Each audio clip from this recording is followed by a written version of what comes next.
Hello everybody, welcome to another true review. Today I'm bringing you SwapQuest on the Xbox One. It releases on the 22nd of August, and I'm not entirely sure which regions it's actually releasing. I've not got clarification on that as of yet, but because of that, no pricing as well. But hopefully, if it is going to be maybe a $10 title, or if it's in the UK, that'll make it about $7.99. Hopefully it's going to be around about that price bracket for those regions there.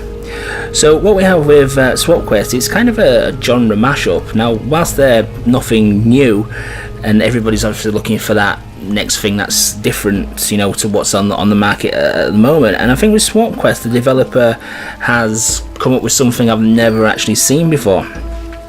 So it's kind of like viewed as a retro-inspired RPG, but it's crossed with elements of the classic Pipe Mania game. Now, for those of you whose gaming history doesn't go that far back, it's basically the mini-game that's in quite a lot of other games, but most notably the hacking game in the original Bioshock. You know, the one where you have to move tiles around to form a path to connect the 2 points together.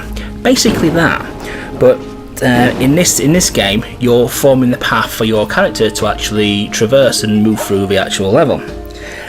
Now, the plot's pretty standard RPG fare. It's long ago. Evil that was bottled up in a crystal that was devouring the land has, you know, got free over time. The prisoners become to weaken, and the crystal finally shatters. The king witnesses this and sends his kids out to gather the crystals and restore order to the land. So, pretty standard fare. So after you choose your class from quite a few different ones, which basically just set out a few basic stat parameters like attack, defense, vitality and dexterity. You also choose which gender you want to play as a character. This basically has no impact other than just visual look. And also each class has specific skills which you unlock at various points during the leveling up process. So after choosing the class and which sibling you want to play as, you battle with the Horde actually begins. Now, the Horde's like a form of purple-black billowing cloud with hands that come out of it, and it normally approaches from one side of the screen. Most commonly it's the left-hand side of the screen, but on some levels it does come from the right, come from the top, come from the bottom, comes from all over the place. You have to keep swapping tiles to make a path for your character to get through. Now, with the Horde ever encroaching, you've obviously got a limited time that you can do this, and if the Horde catches up with you, you will take some damage. But also blocking your way is a number of obstacles in the form of enemies. There's also like physical barriers, like there may be a lava stream in the way, which you have to put a special block there to actually cross it. There may be treasure chests to unlock, there may be gravestones to break down or trees to break down. There are a number of different things there. Now, this all goes to building up your character and getting them to level up through experience points, and also helps you collect currency through the form of jewels, which you're going to need an awful lot of to fully level your character up. Now, combat's handled in a very easy way. You just move adjacent to the enemy and push towards them, and then the game will take care of the rest, attacking and defending based on roles that are going on behind the scenes. But if you do want to flee, you have to push the opposite way, probably take a hit on the way out there, and you can live to fight another day. But all this is going on whilst the Horde is ever encroaching. Now, what I really like about the game is each level is themed. So you may be a forest level, a swamp level, desert, water, etc. And the enemies are all new and unique to those individual levels. Like for example, there'll be sharks, octopuses and whirlpools in the water level, vampires, gravestones and ghosts in the haunted wood. The desert will be like scorpions and like underground land beasts that come up out of holes to actually get you. Also unique to some of the levels is some kind of environmental hazards as well.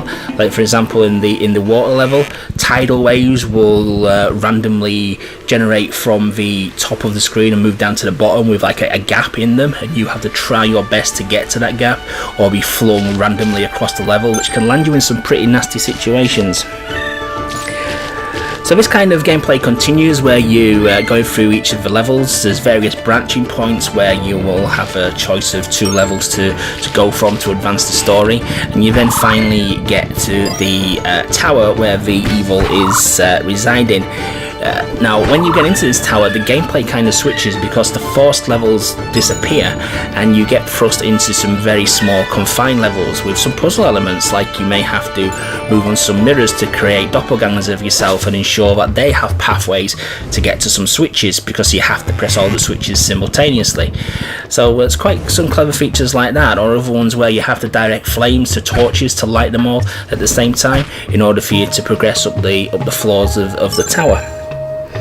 Another kind of change in the level designs as well, which is very, very cleverly done, is the boss battles, because the force scrolling is generally gone entirely from these sections.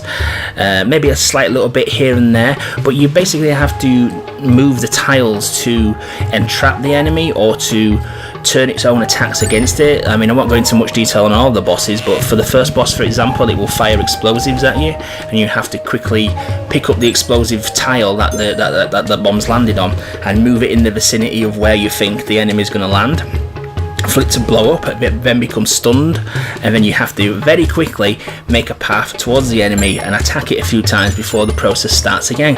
And the bosses are actually some of my favourite parts of this game, because they do offer unique different ways of dispatching them from simply just moving towards and hacking and slashing at them. There is an upgrade system in place through the collection of jewels. Basically everything you do will give you jewels near enough, from opening treasure chests to destroying destructible items in the environments, to even finding hidden locations on the actual overworld map as well. And these jewels are used to buy new equipment, new swords, new armor, and you can also enchant these weapons as well. You can enchant them. If you enchant your armor, you'll get resistances to various status effects. If you enchant your weapon, your weapon will actually cause those status effects. And these do become a very important part of the game later on, because there's some optional bosses which are highly resistant or highly dependent on doing certain damage to you, so having resistances against these is very, very important later on. You do also have a chance to upgrade skills as well. You normally start off with a passive skill, or depending on which class you've chosen, and the skills you acquire through leveling up as well can also be leveled to a certain point, which increases their cooldown time or their effectiveness or the power or the amount of times you can use them. And these again form very strategic ways of playing the game.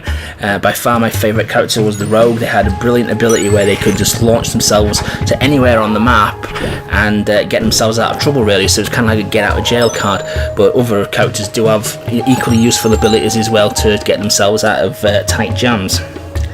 Now graphically the game is that pixel retro style that people either love or hate, so take it or leave it depending on which side of the fence that you go on, but it does a very good job of depicting that kind of old style RPG. Musically the game's not as strong.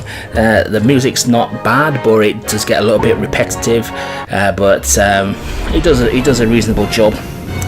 Now achievement wise, you're looking at a very, very fun list to do. There's a nice balance between natural progression, a little bit of grinding out to do, and also discovering hidden items and hidden optional bosses and hidden worlds that the game has. It doesn't offer an awful lot of replayable value, because there's nothing to no achievements tied to which classes that you play at, which is a little bit of a shame, and there's no achievements associated with difficulty levels as well, so you can clear the game on the easiest setting if you so wish. But nevertheless, I had a really, really good time with SwapQuest, and I'm going to give it a 4 out of 5. Definitely. If it's priced how I hope it's priced, as I mentioned at the start of the video, it's a definite instant purchase. You'll get about 10 to maybe 10, 12, 13, maybe even 15 hours out of it on your first playthrough as you level up and try and do everything that the game has to offer for you. So yeah, a really, really fun title, and something I haven't seen before, mixing together a puzzle game and an RPG in a different way, rather than just clicking coloured orbs or coloured tiles, which we've seen many times before in games like Puzzle Quest. SwapQuest definitely brings something new to the table. So yeah, a solid 4 out of 5. So I hope you enjoyed that review, guys. Please remember to like, comment and subscribe, and I'll catch you on the next review. Thanks for watching.